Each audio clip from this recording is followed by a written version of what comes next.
So Puff, you're here to talk about your album and... Are you guys ready to really heat things up around here? This is a woman who hit the charts with her debut album.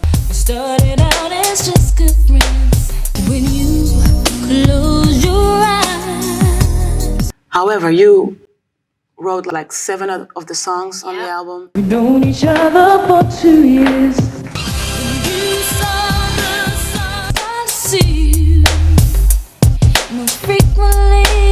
Yeah, I think a lot of artists are coming out because we know what we want. My world was tumbling down. If you're a true artist, you know how to write and how to produce, stuff like that. I hope you think I'm me.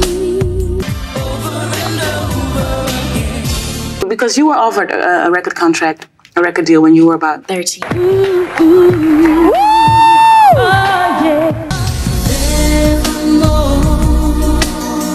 Yeah. Co-produced 5 of the songs on the album. My world was tumbling down.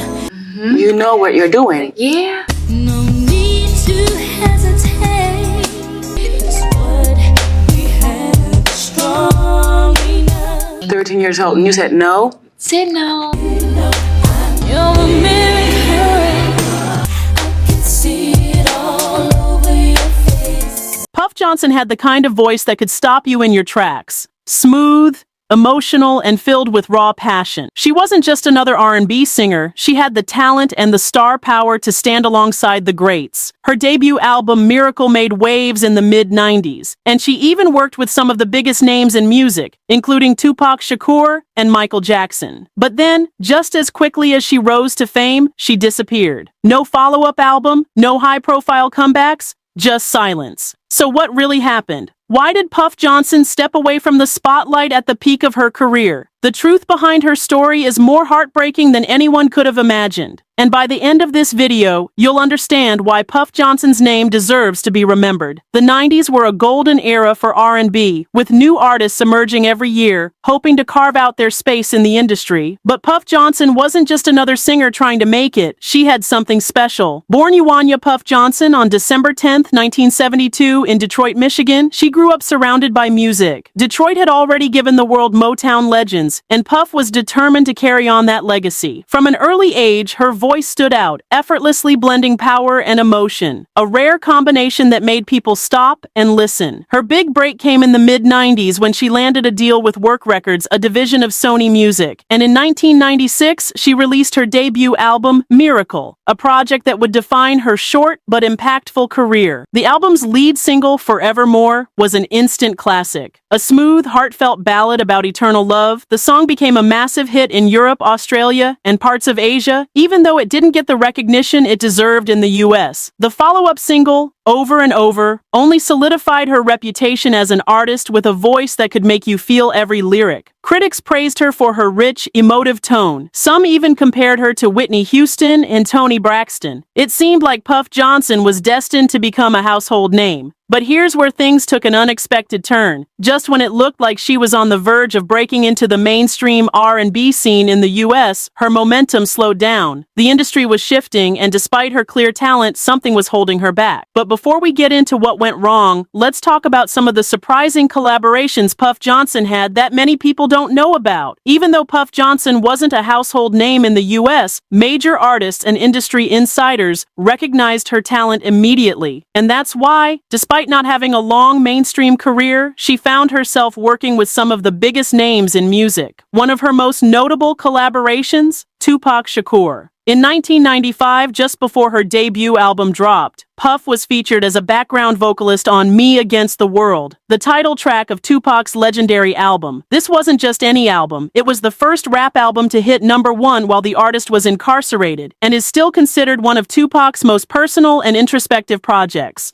Being featured on a Tupac record was a huge deal. It put her in the same conversations as other R&B vocalists who worked closely with hip-hop legends, like Mary J. Blige and Faith Evans. It showed that Puff wasn't just a singer, she had real credibility in the industry. But that wasn't her only high-profile collaboration. In 1997, she joined Michael Jackson and 3T on their European tour, performing alongside the King of Pop and his nephews. This tour exposed her to massive international audiences and cemented her popularity overseas, particularly in countries like France, the Netherlands, and Australia, where her singles continued to chart well. At this point, it seemed like Puff Johnson was one step away from true stardom. She had the connections, the talent, and international recognition. So why didn't it happen? As it turns out, her career wasn't just slowing down. It was coming to a complete halt, and the reasons why would shock everyone. By the late 90s, Puff Johnson's career should have been skyrocketing. She had a successful debut album, international hits, and co-signs from some of the biggest names in music. But instead of leveling up, her career started fading into the background. So what happened? First, there was the lack of a follow-up album. After Miracle dropped in 1996, fans expected another project to capitalize on her momentum, but it never came. In an industry where consistency is key, disappearing for too long can mean losing your place in the spotlight. Then, there were label issues. Work Records, the division of Sony Music that signed Puff, wasn't pushing her the way they should have been. Despite her international success, she wasn't getting the kind of promotion or airplay in the US that could have solidified her as a mainstream R&B artist. And while other artists were adapting to the late 90s shift toward hip-hop influenced R&B, Puff Johnson's style remained more traditional. Beautiful, heartfelt ballads in a time when the industry was shifting toward edgier sounds. Labels were looking for the next Aaliyah, Brandy, or Monica, and Puff's sound, while timeless, didn't fit the new wave of what was selling. So instead of chasing the industry, Puff quietly stepped away from the limelight. She shifted towards songwriting and background roles, still working in music, but not in the way fans had hoped. But what many people didn't know was that her exit from the industry wasn't just about music. Behind the scenes, Puff Johnson was dealing with personal struggles that would soon take a devastating turn. While many assumed that Puff Johnson simply faded away from the industry, the truth was far more heartbreaking. In 2008, Puff Johnson was diagnosed with cervical cancer. The same woman whose voice had once been filled with so much life and passion was now fighting for her own. And unlike some artists who share their struggles with the public, Puff battled her illness mostly in silence. During this time, she made a surprising move, relocating to South Africa in 2009. She had always been beloved overseas, and in South Africa, she found a second home. There, she continued to work on music, collaborating with local artists and making appearances. But she was no longer in the spotlight the way she once was. Those close to her say she remained optimistic and full of life, even as she underwent treatments for her condition. She wasn't just an artist. She was a fighter. But despite her resilience, the disease took its toll. By 2013, her health had declined significantly, and the music industry that had once embraced her barely even acknowledged what she was going through. There were no major tributes, no trending news stories,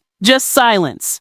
And then, on June 24, 2013, Puff Johnson passed away at the age of 40. Her death went largely unnoticed by mainstream media, which makes her story even more tragic. A woman with so much talent, so much potential, and so much love for music was gone, and most of the world didn't even know. But for those who did remember her, Puff Johnson wasn't just another artist. She was a voice that touched hearts, even if her time in the industry was brief. And now, years later, it's time to give her the recognition she deserved. Puff Johnson's passing in 2013 barely made headlines, but for those who knew her music, the loss was deeply felt. She may not have had a long career, but her voice left an undeniable mark on 90s R&B. Her song, Forevermore, remains a fan favorite, often popping up in nostalgic playlists and late-night radio rotations. It's one of those songs that, the moment you hear it, transports you back to a time when R&B was about raw emotion and timeless storytelling. But perhaps the greatest tragedy of Puff Johnson's story is that she never got the recognition she truly deserved. While other artists from her era were able to reinvent themselves, release comeback projects, or receive industry honors, Puff's name was largely forgotten. However, her impact never disappeared. Her music still resonates with those who appreciate pure, heartfelt R&B. Fans around the world still comment on her videos, reminiscing about the first time they heard her sing. And in South Africa, where she spent some of her final years, her influence remains strong. Her story is a reminder of how unforgiving the music industry can be, how talent alone isn't always enough, and how easily artists can be left behind when the industry moves on. But Puff Johnson's voice? That can't be erased. She may have left this world too soon, but her music still speaks for her. And for those who remember, Puff Johnson will always be a part of R&B history. So what really happened to Puff Johnson? She had the voice, the talent, and the connections. But in an industry where timing, marketing, and label support can make or break an artist, her career faded before it truly had a chance to shine. Her story is one of missed opportunities, industry neglect, and ultimately, an untimely tragedy. Yet despite her brief time in the spotlight, her music still resonates, a reminder of what could have been, and proof that true talent never really disappears. Puff Johnson may not have become a household name, but for those who know, she was unforgettable. What do you think? Was Puff Johnson a victim of the industry's shifting priorities, or did fate simply have other plans? Let me know in the comments. And if you love deep dives like this, be sure to like and subscribe for more stories from the golden era of R&B. Until next time, keep R&B alive. See you tomorrow.